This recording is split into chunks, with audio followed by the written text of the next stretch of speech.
माँ, आपको मेरी शादी करवाने में क्या दिक्कत है? मुझे तो तेरी शादी करवाने में भी कोई दिक्कत नहीं है, लेकिन तू लड़की भी तो कोई अपने ही जैसी बता। तू तो बस उस गंवार गांव वाली के पीछे पड़ गया है। माँ, चंपा भले ही गांव की है, लेकिन वो एक बहुत ही अच्छी लड़की है। और कौन कहता है कि गांव की लड़कियां बड़े घरानों की बहुएं नहीं बन सकती हैं? अच्छा, तो अब तू मुझे समझाएगा? देखो माँ, मैं नहीं जानता कि आप क्या बोलना चाह रही हो। मैं बस इतना जानता हूँ कि मैं चंपा से प्यार करता हूँ और चंपा से ही शादी करूंगा। मैं नहीं मानूंगी।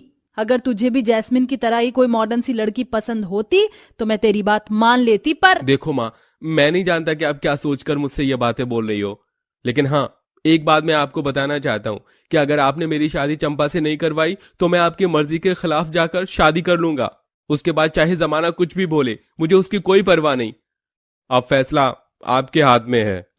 अपनी माँ से ऐसे बोलकर बॉबी वहां से चला गया। मिताली अपने बेटे की बात सुनकर समझ ही नहीं पाई कि उसे क्या करना चाहिए, और उसने अपने बेटे की बात मानकर एक गांव की लड़की से उसकी शादी करवाने का फैसला ले लिया।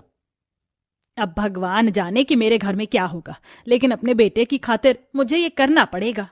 देखते ही देखते एक महीना गुजर गया और दोनों ही भाइयों की शादी का दिन आ गया। मिताली की एक बहू तो उसी की तरह बड़े और अमीर घराने से थी, लेकिन छोटी बहू चंपा एक गांव की सीधी सी लड़की थी। आजा मेरी बहू, तेरा इस महल में बहुत बहुत स्वागत है। माँ, यहाँ आपकी दो बहुएं हैं। जानती हूँ, तू भी आजा मेरी गांव की बहू, तेरा भी मेरे इस महल में स्वागत है। हाँ सासू माँ, सही बोले हो, ये घर किसी हवा महल से कम नहीं लग रहा है। चंपा की बात सुनकर वहीं पास में खड़ी जैस्मिन हंस पड़ी। तुम्हें ये घर सच में महल लग रहा है? So funny. क्या हुआ, हम कुछ गलत बोल दिए क्या दीदी जी? व्हाट द हेल, क्या मैं तुम्हें तुम्हारी दीदी दिखाई देती हूँ? अब आप हमारी जेठानी हो तो हम आपको थोड़ी सी तो इज्जत देंगे ही ना। तुम मुझे मेरे नाम से बुला सकती हो, मुझे कोई ऐसे इज्जत नहीं चाहिए। अरे अरे, अब तुम दोनों यहीं पर खड़े होकर ये बातें बनाती रहोगी क्या? अंदर आओ। दोनों बहुएं अंदर आई ही थी कि तभी बॉबी का फोन बजा। हाँ बोल। क्या? अभी आना पड़ेगा? चल रुक, मैं आता हूँ। क्या हुआ बॉबी? माँ, वो एक इमरजेंसी है, मुझे जाना पड़ेगा। आज रात मैं घर से बाहर ही रहूंगा। क्या? मुझे माफ कर दो चंपा, मैं आज की रात तुम्हारे साथ नहीं रह पाऊंगा। लेकिन कोई नहीं, माँ तुम्हें हमारा कमरा दिखा देंगी, तुम आराम कर लेना। चलता हूँ माँ। अरे बेटा, ये शेरवानी तो बदल ले। कोई नहीं माँ, मैं अपने दोस्त से कपड़े ले लूंगा। अभी कपड़े बदलने का समय नहीं है, काम के सिलसिले में एक इमरजेंसी आ गई है। ऐसे बोलकर बॉबी घर से चला गया। अब बेचारी चंपा बॉबी के बिना अकेली पड़ चुकी थी। माँ जी, मैं बहुत थक गई हूँ, मैं अपने रूम में जा रही हूँ। ठीक है बहू, जाकर आराम कर। सासू माँ, मेरा कमरा किधर है? मुझे भी मेरे कमरे तक ले जाइए। मैं क्या तुझे तेरी नौकर दिखाई दे रही हूँ? जा खुद चली जा अपने कमरे में। लेकिन मुझे रास्ता नहीं मालूम। ऊपर सीढ़ियों से लेफ्ट मुड़ जाना, बस वहीं मेरे बॉबी का कमरा है। जी। ऐसे बोलकर चंपा सीढ़ियों पर चढ़ने लगी, पर अरे चंपा, जी कहकर तो आ गई, लेकिन तुझे तो पता ही नहीं होवत है कि ये लेफ्ट राइट क्या होवत है। अब तू क्या करेगी? चंपा ऐसे ही बोलते हुए अपना कमरा ढूंढने लगी कि तभी उसे एक कमरा सजा हुआ दिखाई दिया। शायद यही कमरा हमरा है। चल चंपा, आखिर तुझे तेरा कमरा मिल ही गया। चंपा उस कमरे में जाकर बेड पर बैठ गई। उसने घूंघट किया हुआ था। कुछ देर बाद एक आदमी आया। अरे बॉबी जी, इतनी जल्दी आ गए? अरे मेरी चमेली, मेरी प्यारी पत्नी, तुम आज बहुत ही सुंदर लग रही हो। जरा अपना चांद सा मुखड़ा तो दिखाओ। ऐसे बोलते हुए उस आदमी ने चंपा का घूंघट उठा दिया और आ, तुम यहाँ मेरे कमरे में क्या कर रही हो चंपा? जी जी, ये आपका कमरा है।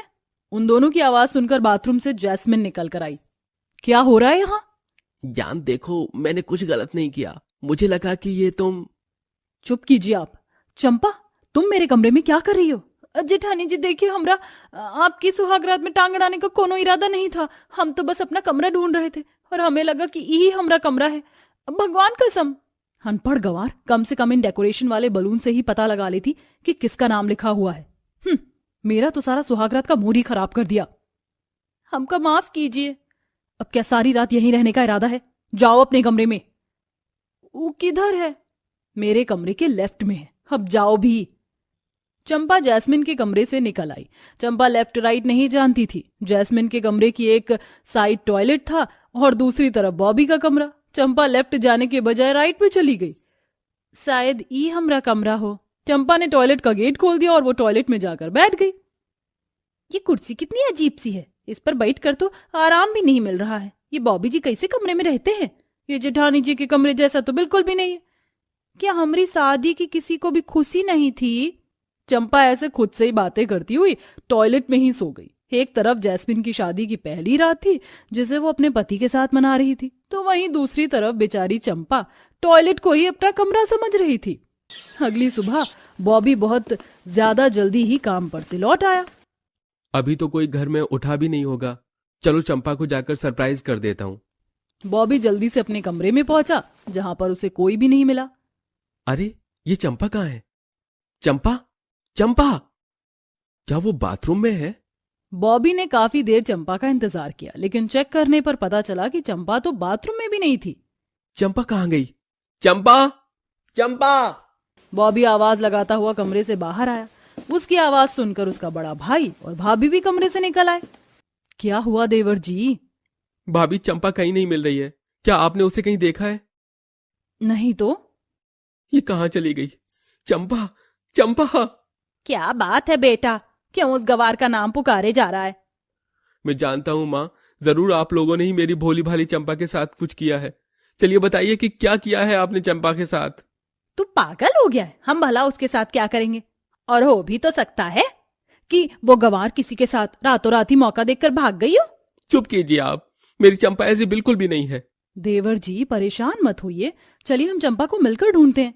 सभी चंपा को ढूंढने लगे। बॉबी बहुत ज्यादा परेशान था। ढूंढते ढूंढते ही बॉबी ने टॉयलेट का गेट खोल दिया जहां पर उसे आराम से सोती हुई चंपा दिखाई दी। चंपा?